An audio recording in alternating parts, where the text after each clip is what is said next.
我兄弟姊妹平安，新年快乐！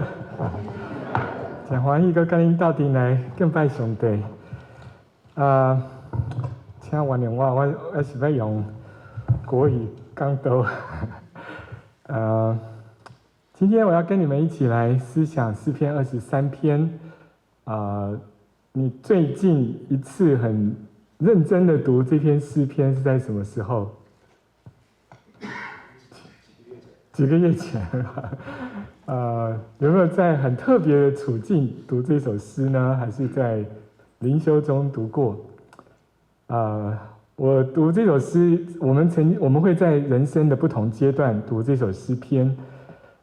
对我来讲呢，很有意义的一次，就是我刚刚认识你们不久之前，2022年，我在我太太的这个临终的床前读这首诗篇给她听，一句一句的读。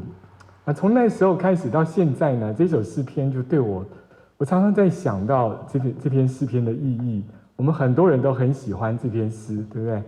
有的人把它用毛笔字写下来，挂在墙壁上，或是放在一个匾额上面。我们都很喜欢这篇诗，它带给我们人生当中很多不同阶段不同的安慰。有的时候我们在挫折、在失望、在痛苦，有时候我们高兴、很快乐，我们都可以吟唱这篇诗篇，它有很丰富的含义。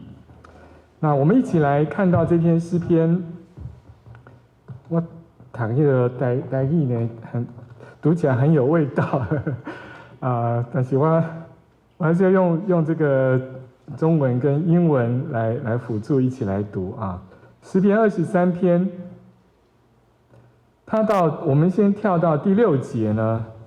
他说：“我一生一世必有恩惠慈爱随着我。”这个中文就说必有，其实在英文它一开始就说 surely， 一定，我一定会什么呢？一定会你的 goodness and love， 你的美善，你的 goodness， 你的美善和你的爱 is running after me， 在我后面跟着我跑 ，OK， 随着我在。有一首歌，如果你们喜欢，你们可以在 YouTube 上面去找 Your Goodness， 这首歌给我听了这2年，我听了无数次，每次听都很受感动。Your goodness is running after me， 上帝的慈爱也疼疼也爱，在我的后面，在我后边跟着我跑。OK， 我无论走到哪里，他在这里；我在这边，他在我的后面。我无论到哪里去，他在我的后面。跟着我跑。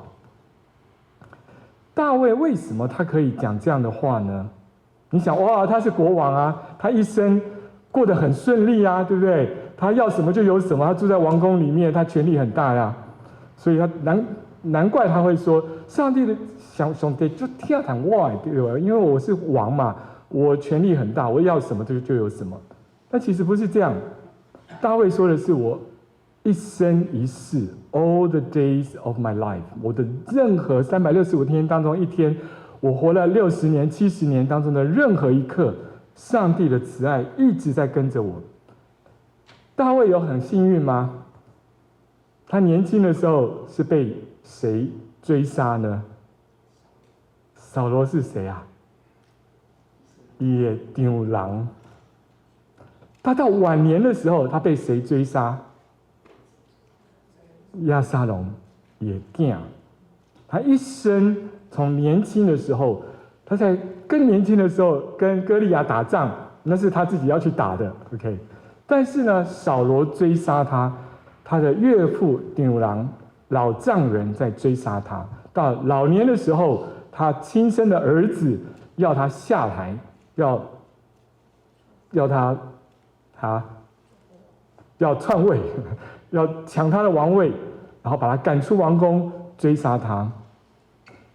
但是大卫为什么说我 surely 我的一生一世，无论在哪个阶段，上帝的慈爱在我的后面一直跟着我跑？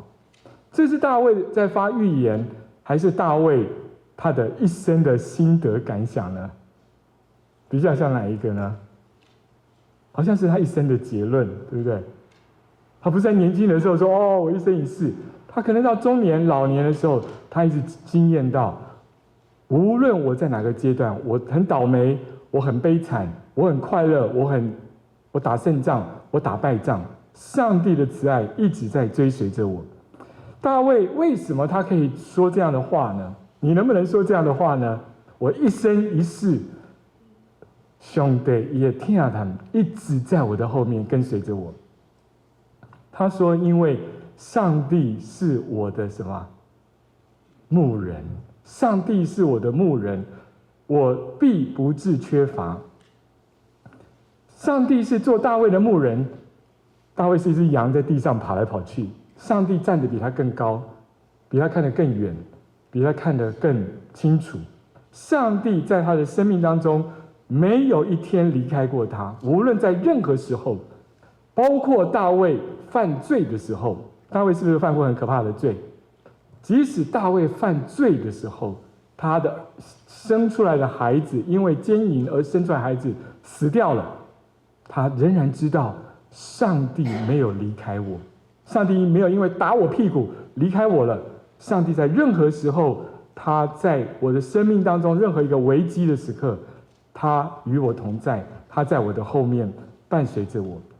所以他会说呢，他使我躺卧在什么地方？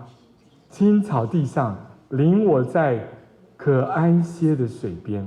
上帝会把我带到一个 right place， 上帝把我带到一个对的地方去。我们的心里面呢，常常就想到说，哇，我需要这个，我需要那个，我需要草，赶快给我草，我现在渴了，给我水喝，我不管什么，反正你给我水喝，给我草吃。我们不会看见我们现在要去吃草的地方是不是有危险的，对不对？有的时候我们不管了，我们太急了，我们太沮丧了，太难过了。现在我就要，我现在太痛苦了，立刻给我，让我不要痛苦。我们不会管我们现在要去的地方是不是一个安全的地方，还是危险的地方。但是上帝不是要只给你草吃，给你水喝，他还要给你什么呢？平安，给你安息。你不是吃完草你就进入到危险里面去，你吃完草喝完水，你可以在上帝的面前得到休息。在2005年呢，有一个很有趣的故事讲，在土耳其，有人看到了一群羊，有一只羊呢，它走到这个悬崖的旁边呢，看一看，它就突然间从这个悬崖上面呢就跳下去了。然后呢，别的羊看到以后怎么样呢？也过来跟着跳下去了，一只一只跳下去，有1500只羊呢，有450只全部都跳下去。接着呢，还不断的跳下去，后面跳下去的羊呢没有死掉，因为叠在别的羊身上，所以没有死掉。那1500只死了450只羊，它的损失大概有10万美金，当时土耳其的平均收入呢只有2700美金的年收入，这个损失非常的重。牧人那个 shepherd 那个牧羊人，不管你怎么叫呢，拦不住他，因为他觉得哇那边有草吃有水喝，他就跳下去，他不管那个地方是不是该跳下去的地方。我们的生命当中是不是也会这样？我们没有羊那么笨，对不对？但是有的时候我们也是一样。我们看到别人跳下去，我们也跟着跳下去。我们要，因为我们太痛苦了，我们太绝望了，或者我们里面有个欲望太强烈，我现在就要，我就要这个东西，我不管什么，我就是现在立刻要去要，我要用我的方法去要到它。但是呢，上帝是我们的好牧人，他不是要带你去吃草，他还要带你吃完草以后可以有什么呢？可以躺卧下来，对不对？他带你到一个有水的地方喝水，你不是喝水完了以后，你的最后一天就到了。他让你喝完水以后，你可以在一个英文圣经说是一个 quiet place， 在一个安静的地方，你喝完水吃完草以后，你可以在上帝的面前得到休息。所以呢，大卫他所经验过的是，上帝要把我们带到一个 right place 去，带到一个对的地方，而不是带到一个只有草却没有平安的地方，好吗？所以呢，我们需要等待上帝的时间，把我们带到一个对的，而不是带到一个我们想要去的地方。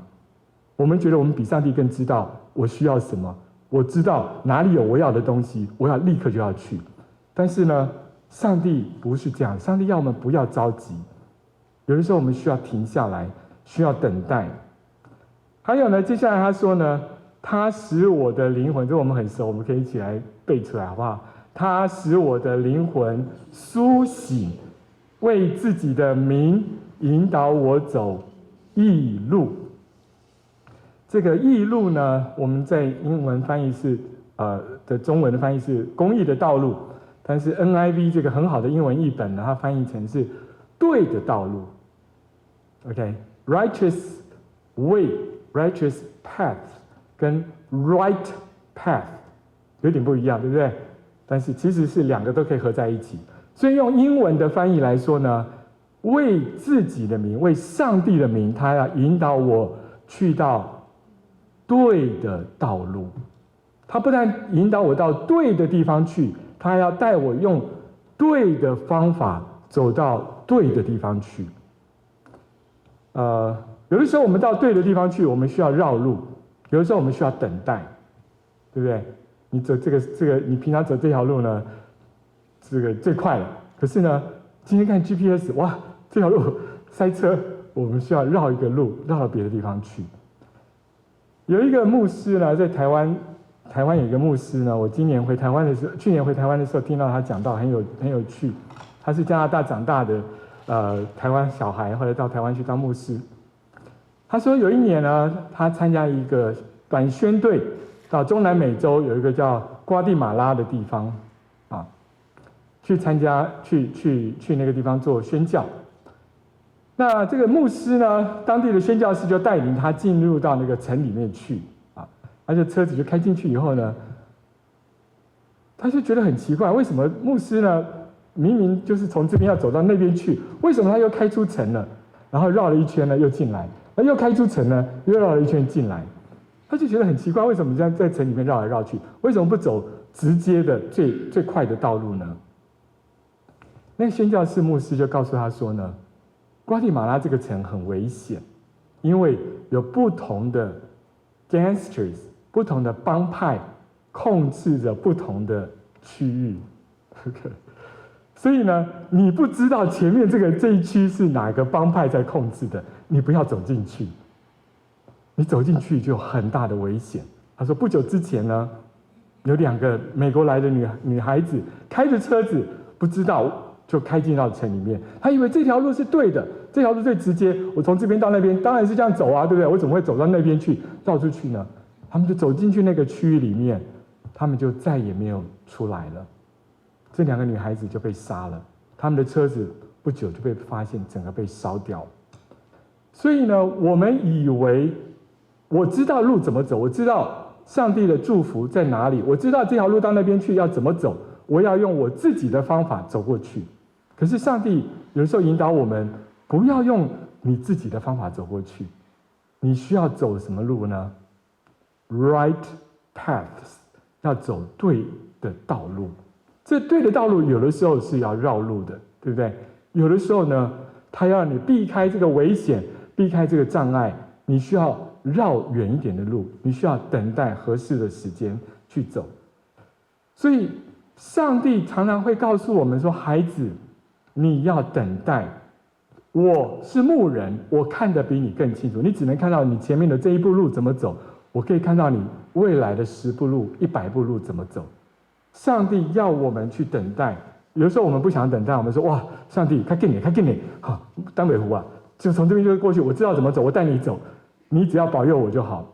但上帝要我们去走对的道路，而不是走快的道路，去到对的地方，而不是去到有草有水，但是是一个危险的地方。所以大卫他是不是一生都是走对的路呢？没有，对不对？他做一大堆事情，他犯了不少的错误。最糟糕的是呢，我们知道大卫犯了非常可怕的在淫乱上的罪。大卫他又想，这是我要的，我现在就要，这是我是王，我说对就是对，还有人可以改变我的意思吗？我现在就要，我要用我的方法去要到。但是他经过这么多，他发现呢，上帝为他自己的名，为他的荣耀，其实也是为了我的好处，他要引导我们走什么样的道路？对的道路 ，right path， 用对的方法去走，不是你用 GPS， 就是这样，我就知道这样走。有的时候呢，他要你放下 GPS， 这个是灵魂的 GPS， 不是说你开车不要用 GPS。你需要放下你的经验，放下你的判断，你来到上帝面前说：“上帝，求你用对的方法带我到对的地方去。”好，上帝说他为什么要这样做呢？为你的名，他使我的灵魂苏醒。这个苏醒呢，在英文里面，它的翻译是说 restore， 他要重建我的灵魂。重建灵魂怎么样？我跟上帝的关系，他要使我可以重新建立那个关系。我们的灵魂在圣经里面讲，我们的灵魂是什么呢？上帝的爱人，你知道吗？你里面那个灵魂是上帝的爱人，是上帝的新娘。即使是你是男生，我是男生，可是上帝看你的灵魂非常的宝贵，他爱上了你的灵魂，他渴望跟你的灵魂 restore， 跟你建立一个亲密的关系。我们的灵魂对上帝是非常的宝贵的，所以呢，上帝因为爱我们的灵魂，爱到那么一个深处呢，他愿意为我们的灵魂死在十字架上。他让耶稣基督来到地上，为什么要为我死？我有什么了不起的？我有什么好？为我死对他有什么好处呢？没有什么好处。我若下地狱到阴间去呢，他没有损失什么。可是他爱我，他爱你，他爱上了我们的灵魂。这位上帝，他做我们的牧人，他知道怎么样把我们 restore， 把我们带回到那个可以休息的地方去。你知道古时候的以色列人，他怎么知道在旷野都不飒飒，他怎么知道路在哪里呢？他有很多方法。其中一个方法呢，他看到路上有那个马车、牛车走过的那个 tracks， 那个轨道，你知道吗？看到有轨道，你看到这轨道是去哪里的呢？进城去的轨道。羊看得懂吗？羊只看到草，对不对？只看到水，我管它什么轨道，什么那个路上的痕迹。但是这位上帝，他是我们的牧人。他能够辨别道路，他看得懂那个轨道，路上有车的痕迹，他知道这个轨道呢引导我们进城去。有的时候我们在路上会遇到了暴风雨，我们会突然之间进入到一个很大的黑暗里面。我们的人生是不是常常会这样子？我们教会呢，在圣诞节的时候，有一个我们教会的传道人，他讲一篇道，他讲一句话，我觉得很有意思，他是中国大陆的背景的，大陆的是这样子讲，他说呢，我们常常在等待明天，但是呢，我们却等到了意外，懂我意思吗？我们以为我们要等待一个明天，我们对明天充满了期望，可是呢，我们所等到的是一个 accident， 等到的是一个意外。到底是明天先到，还是意外先到呢？不知道，有的时候明天先到，有的时候呢是意外先到。即使我们信耶稣，我们一个好牧人，我们也会经验到这样的事情，对不对？我们非常努力的来到加拿大奋斗，为孩子们第二代、第三代存钱买房子，希望他们过得好日子。但是谁知道，我们以为明天会更好，我们却等到的是意外，我们完全不想要看到的意外。我自己也是这样的经验，我来到加拿大30多年了，最后呢，我以为我会等到一个美好的明天，我却等到一个我完全不想遇到的意外。当我们在这样的一个过程当中的时候呢，我们会失去健康，我们失去亲人，我们失去了我们的时间，我们失去了我们的能力，我们失去了人际关系，我们失去了很多我们一直努力要抓住不想要丢掉的东西。但是呢，这就是人生，没有办法解释。信耶稣当牧师都一样，我们会经验到这样的人生。所以大卫他也是一样，他说到：“我虽然经过什么谷啊，死荫的幽谷，也不怕遭害，因为你与我同在。”我们会失去了很多很多我们一生想要保留的、想要抓住的，在我们最不想要看到的时候，我们竟然失去了。最大的失去还不是这些外在的人事物，最大的失去是我们失去了生命的意义。我们不知道为什么要活下去，我们的生命是一个空虚的，我什么都有，但是我不知道为什么活着。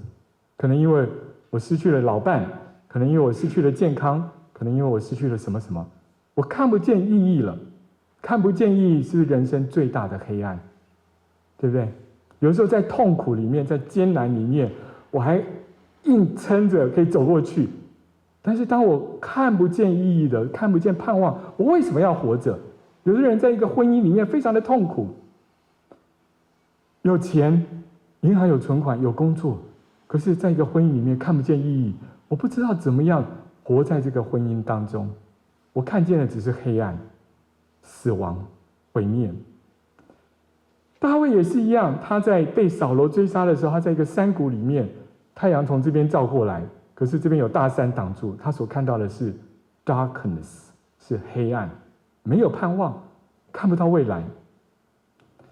可是呢，他说：“我虽然行过 ，I walk through， 我走过去。”他没有说我跑过去，我在黑暗中呢，我恨不得赶快把我带出这个黑暗吧，带出这个山洞吧。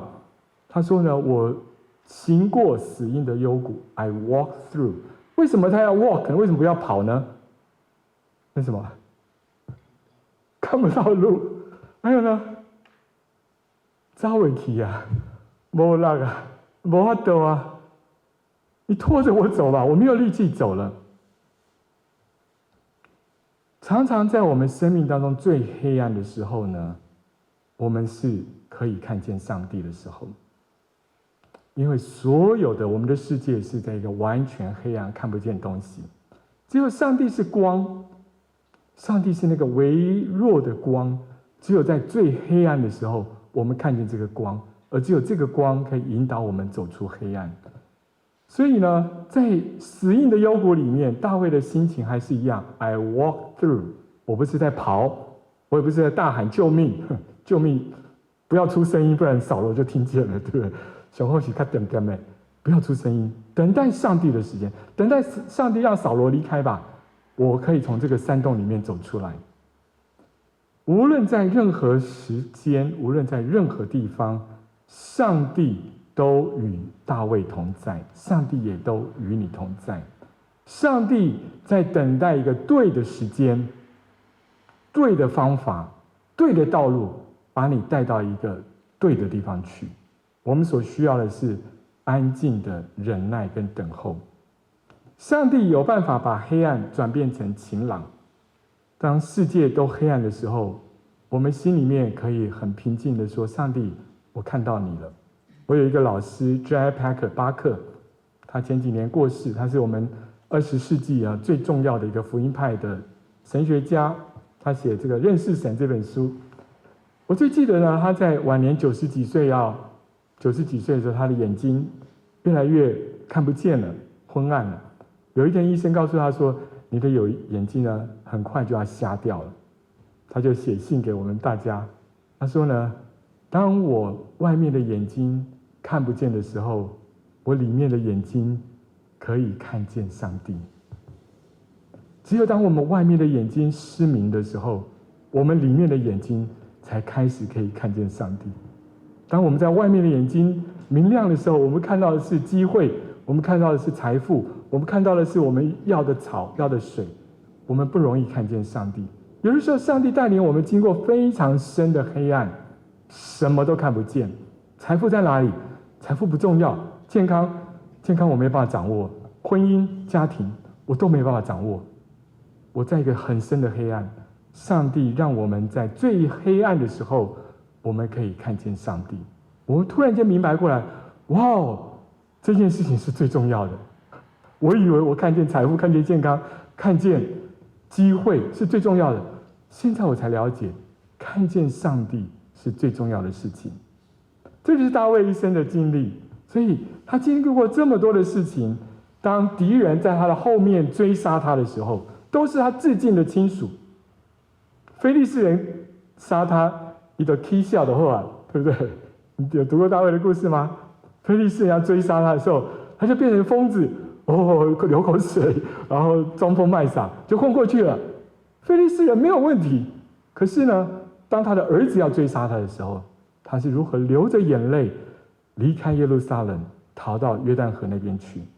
但是大卫说，神的慈爱一生一世 is running after me， 在我的背后追着我跑。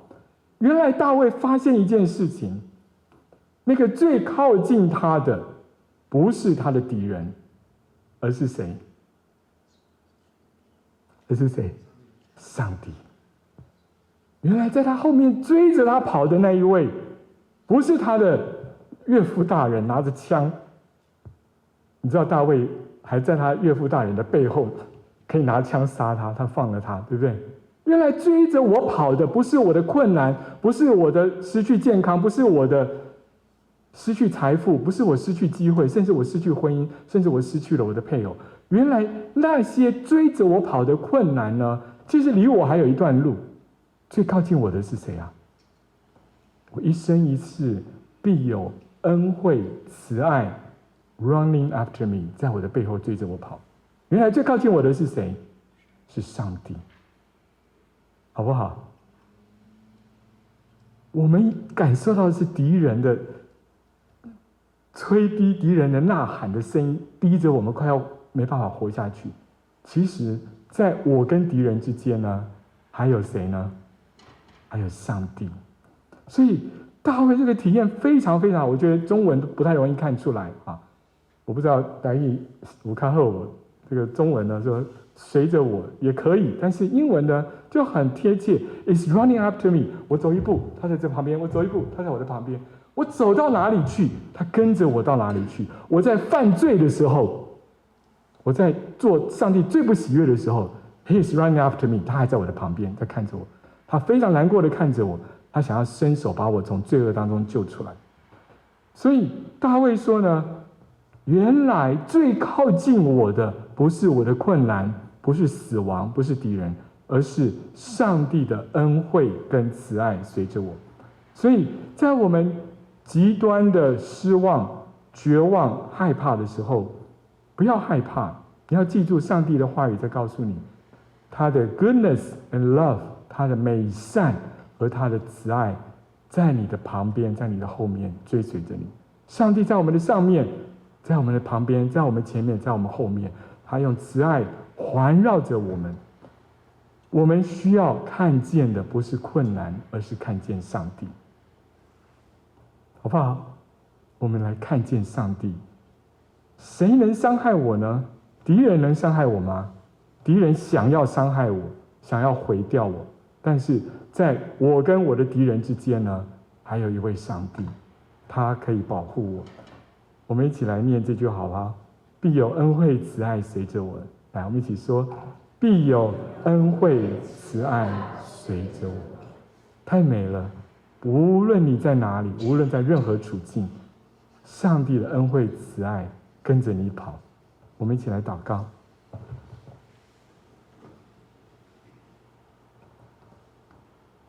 亲爱的天父，谢谢你，你是这样一位爱我们的神。我们真的不知道我们哪里有可爱的地方，你是那么的执着，你是那么的忠诚的爱着我们。有时候我们很讨厌，我们的家人讨厌我们，有时候连我们自己都讨厌我们自己。但是你不讨厌我们，你爱上我们，你用恩惠慈爱来保护我们。主啊，求你帮助我们，使我们愿意安静的信靠你，接受你做我们的牧人，陪伴我们，带领我们走完我们人生的道路。求你怜悯，祷告奉耶稣的名，阿们。